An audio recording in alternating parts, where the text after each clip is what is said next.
Happy women's day ಎಲ್ರಿಗೂ. ಏನಪ್ಪ ಇವಳು ಅಡುಗೆ ಮಾಡೋದು ಬಿಟ್ಟು ಈ ಥರ ವಿಡಿಯೋ ಮಾಡ್ತಿದ್ದಲ್ಲ ಅಂದ್ಕೋಬೇಡಿ. ಇವತ್ತು ಸಾಧಕರಿಗೆಲ್ಲ ಸನ್ಮಾನ ಮಾಡಿದರು ಭಾರ್ಗವಿ ಮೇಡಮ್ ಅವರು ಆನೇಕಲಲ್ಲಿ. ಹಾಗೆ ಒಂದು ಹೊಸ ಟ್ರಸ್ಟು ಓಪನ್ ಮಾಡಿದರು. 2 ಬುಕ್ಕು ಬಿಡುಗಡೆ ಮಾಡಿದ್ದಾರೆ, ಮನಸಾಲಜಿ ಆಫ್ ಮಾನಿನಿ ಅಂತ. ಅದರಲ್ಲಿ ನನ್ನ ಸ್ಟೋರಿ ಇದೆ, ಆದರೆ ಚಿಕ್ಕದಾಗಿ ಸ್ಟೋರಿ ಹಾಕಿದ್ದೀವಿ. ನೋಡಿ, ಎಲ್ಲರೂ ನನ್ನ ಚಾನಲ್ ಸಬ್ಸ್ಕ್ರೈಬ್ ಮಾಡಿ, ಶೇರ್ ಮಾಡಿ, ಲೈಕ್ ಮಾಡಿ. ಬುಕ್ಕು ತೊಗೊಂಡು ಓದಿ.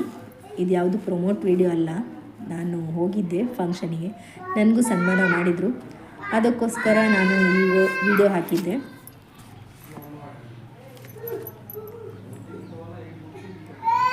ಎಲ್ಲರೂ ಹೇಗಿದ್ದೀರಾ ನೋಡಿ. ಮಕ್ಕಳೆಲ್ಲ ಚೆನ್ನಾಗಿ ಡ್ಯಾನ್ಸ್ ಮಾಡ್ತಿದ್ದಾರೆ.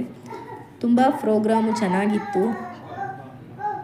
ಆನೇಕಲಲ್ಲಿ ಇಂಥ ಪ್ರೋಗ್ರಾಮ್ ಮಾಡೋದೇ ಅಪರೂಪ. ಎಲ್ಲರೂ ಸಬ್ಸ್ಕ್ರೈಬ್ ಮಾಡಿ.